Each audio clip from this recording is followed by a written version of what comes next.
Hello and welcome to Daily News Analysis by Abid Shiksha. Today is 12th of January 2023 and this is the list of news that we'll be covering today. Let's begin with the first one. The first one is from the section of Important Day. As you can see, today is National Youth Day. Every year on January 12th, the National Youth Day is celebrated to commemorate the birth anniversary of Swami Vivekananda. And this is the day that to keep the ideals of Swami Vivekananda alive and motivate young people. Now, Swami Vivekananda was born on 12 January 1863 in Calcutta, and his original name was Narendranath Datta.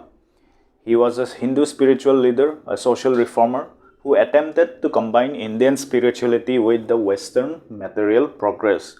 Because he had an Western education, so he was influenced by the Western education, Western thoughts process. And his important thing that we have to know about Vivekananda is that he founded the Ramakrishna Mission in 1897 after he came back from the US, where he had this speech at World's Parliament of Religions 1893 in Chicago, USA. So this was all on National Youth Day and Swami Vivekananda. Let's move to the next. The next is a historic deal between UK and Japan.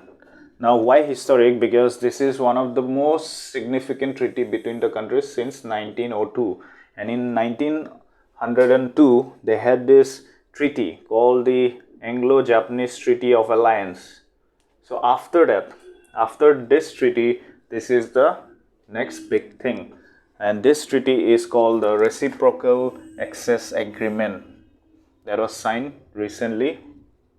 And what does it, what will the treaty do? This treaty will permit the deployment of troops in each other countries and increase security cooperation between the two countries. Now, this is in line of UK governments, the Britain government's tilt towards the Indo-Pacific in its foreign and security policy. So this is all you have to know about the news from the analysis, and you can read about the comprehensive and progressive agreement for Trans-Pacific Partnership also to increase your information or notes making. So let's move to the next. The next one is this National Center for Drinking Water and Sanitation Air Quality, which is at Joka, Kolkata, is to be renamed as Dr. Shyama Prasad Mukherjee National Institution of Water and Sanitation, which is SPM-NIWAS. It is by Ministry of Jal Shakti, Ministry of Water. Now, SPM and NIWAS, let's just understand about this. This center envisages to develop capacities in states or union territories in the field of public health engineering, then drinking water, sanitation and hygiene through what? Through training programs. Now, this was the center where all these themes were envisaged or trained. Now, this center has been renamed as Dr. Shyama Prasad, SPM, Shyama Prasad Mukherjee National Institute of Water and Sanitation. Now, who is this Shyama Prasad Mukherjee? So, Shyama Prasad Mukherjee was a frontrunner in the national integration, inspiration for industrialization. He was an inspiration for industrialization, and he was also an eminent scholar, an academician, and who was the youngest vice chancellor of University of Calcutta. So, in his memory, the National Center for Drinking Water, Sanitation and Quality has been renamed after him. Let's move to the next. Now, this is on Pradhan Mantri Garib Kalyan Ann Yojana. Center has launched a new scheme, which is this PMGKAY. Now, this started from 1st January 2023, which will benefit more than 80 crore poor people. Now, what does it do? The scheme provides free food grains to Antyodaya Ann Yojana and primary household beneficiaries. So those who are enrolled in this Antyodaya Ann Yojana, they will have free food grains. This scheme subsumes two subsidy schemes. Basically, it is overlapping two subsidy schemes of Department of Food and Public Distribution, that is food subsidy to FCI and also food subsidy for decentralized procurement states. So this is under the Act of National Food Security. So this is the news on the scheme called Pradhan Mantri Garib Kalyan Ann Yojana. Let's move to the next. Now this news is from the Hindu paper, and you can see a PIB clipping also here, that Cabinet approves new incentive scheme for promotion of RuPay debit cards and low value Vim UPI transactions. Now this incentive scheme is for the banks. It's not for normal citizens. It's particularly for the banks, and through these schemes, banks will be provided an incentive money which is of 26,000 crore in total, and this money will be used on promoting use of payment platforms that are economical and user friendly. Basically, for promotion of RuPay, Indian government RuPay debit cards and Bhim UPI transactions for a period of 1 year, and starting from April 2022 to next financial years, that is April 2023. So for this 1 year, this boost or this incentive is being provided to the banks. Now, why this money is been incentivized is because when the cabinet previously asked, or the government previously asked, to promote digital building so that we can build on digital payment infrastructure, the RBI and many major banks made a complaint that in absence of payments to maintain them, they cannot function to promote or to build digital payments. So the government has decided to boost that situation by laying out a financial outlay of rupees 2,600 crore. Let's move to the next. Here we can see Union Minister of Shipping and Ports in Tripura, Mr. Sarvanand Sonowal. He is in Tripura, and he has launched, or he has set up, this School of Logistics, Waterways and Communication in Tripura, and this will be set up under State Institute of Public Administration and Rural Development, and this school will equip entrepreneurs with professional training to become experts in global transportation, and this will also enable the human resource of the region in line with our natural power like waterway to unlock tremendous potential as far as the minister is concerned. So this was the launch of the inauguration of School of Logistics, Waterways and Communication in Agartala. So yesterday also we read a news that Pandu Repair Center, Ship Repair Center in Guwahati. So this is the next project in Northeast, particularly in the line of waterways.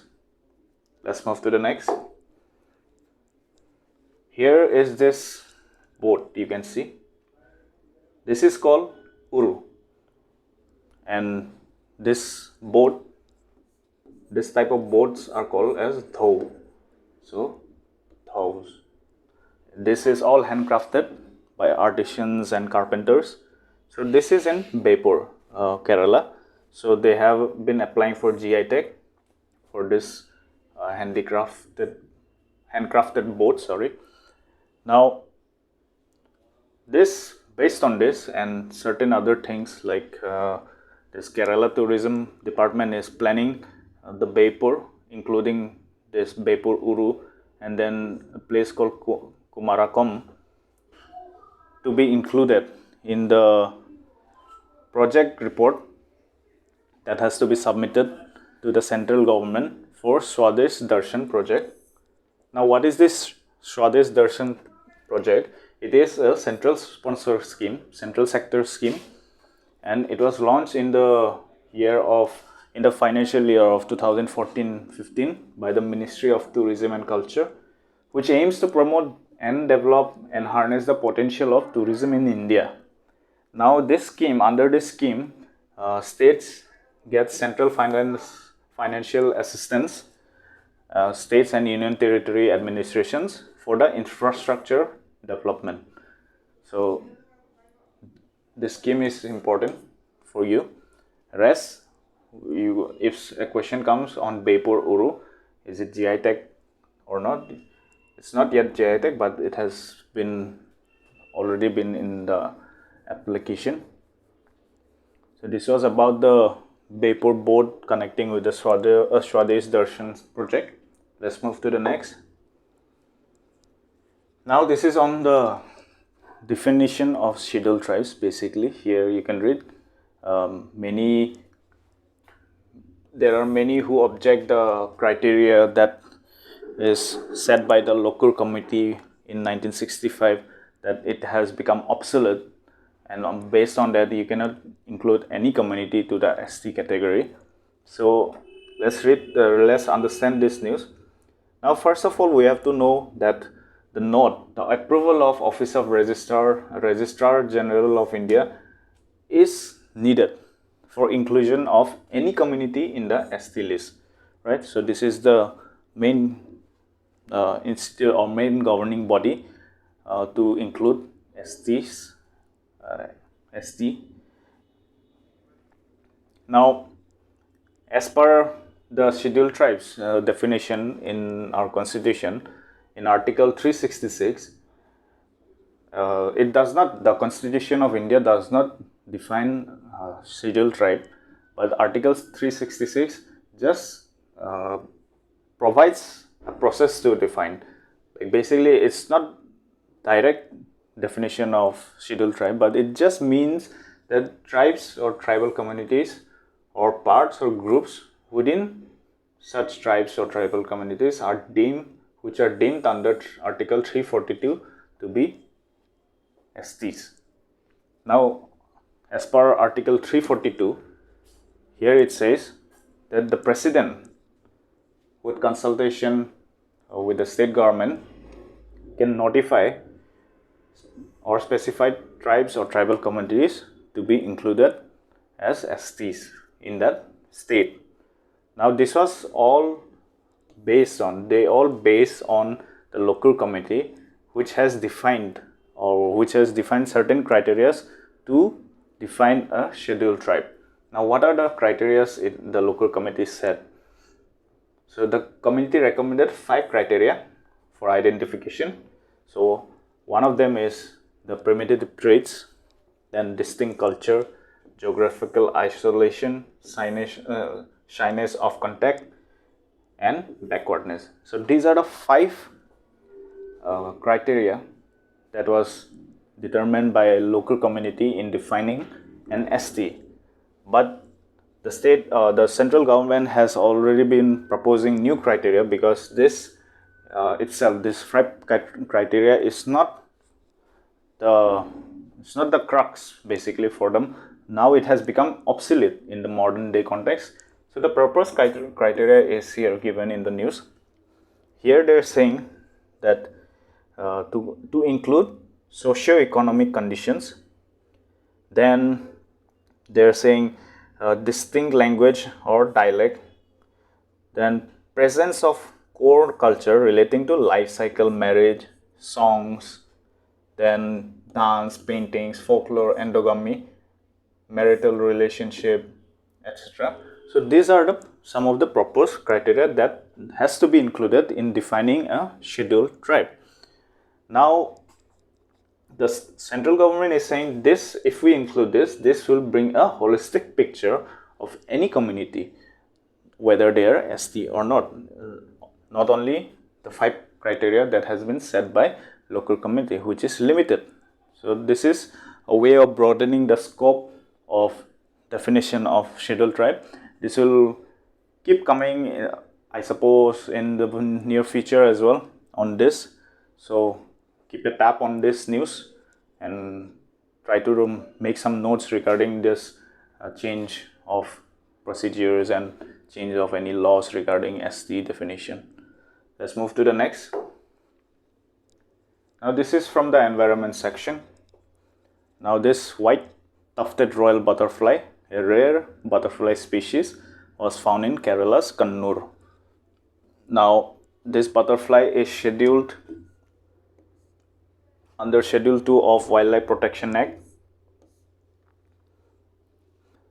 and it was last spotted in 2017.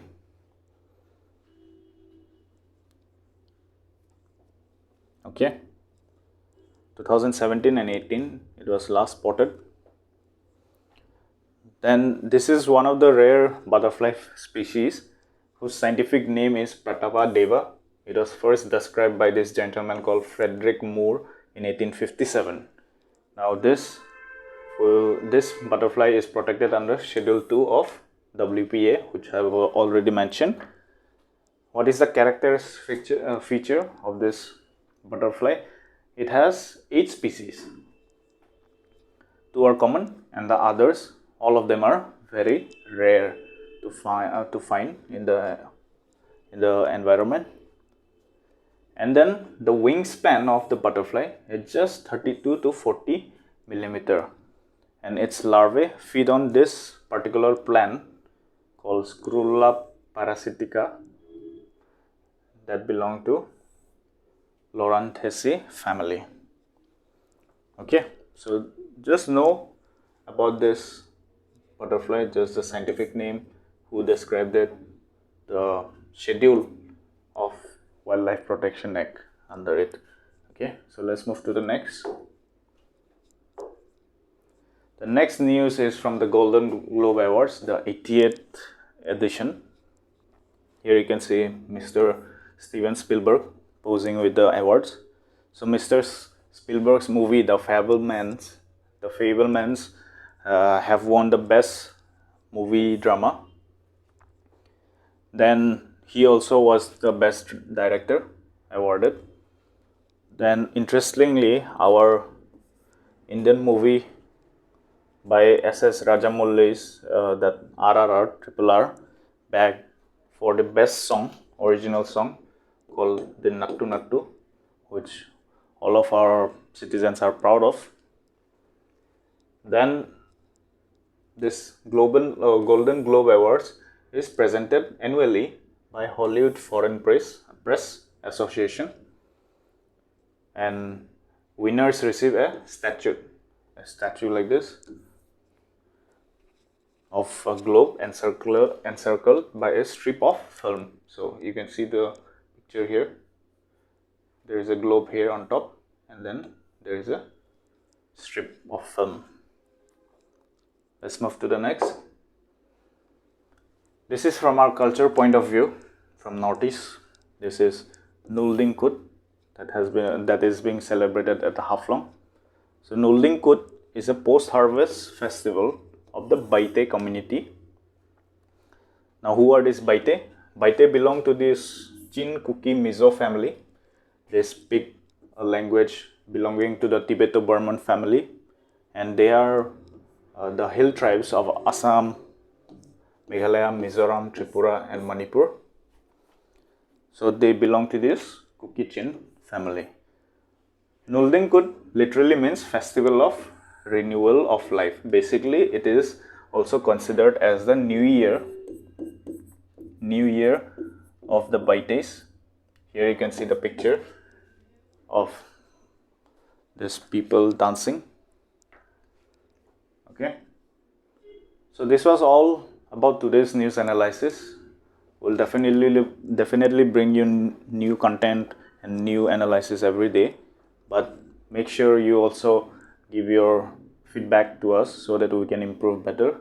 So comment down below your thoughts and feelings towards this series, and if you enjoy this series, leave a like button so that YouTube knows what you are watching and help us also to improve. So thank you for joining again for this session. See you soon.